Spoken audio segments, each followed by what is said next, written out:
Welcome to the Slop Temple. We pray this video helps. You start by enabling developer options and turning on USB debugging. Make sure OEM unlock is enabled if the model allows it.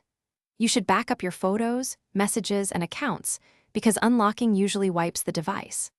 Once done, download the exact stock Android image or a clean AOS-based ROM for your model, plus Samsung USB drivers and Odin or ADB/fastboot tools on your computer. This step sets a safe baseline and prevents model mismatches that cause bricks.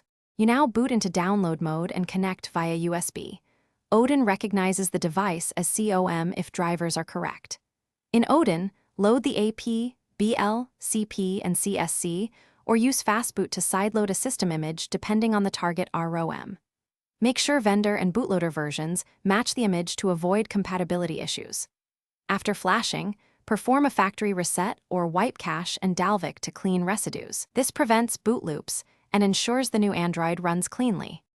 You reboot into your fresh stock Android and proceed with the initial setup, signing into your Google account and restoring data from the backup. If you installed a custom AOS build, sideload the appropriate G-Apps package so Play services work. Then check safety net and OTA behavior if you need updates. If the device hits a boot loop, unplug and reflash the exact firmware matching your model or restore the Nandroid/backup you made. That single troubleshooting move fixes most failures. Thanks for watching. Consider subscribing if we helped you.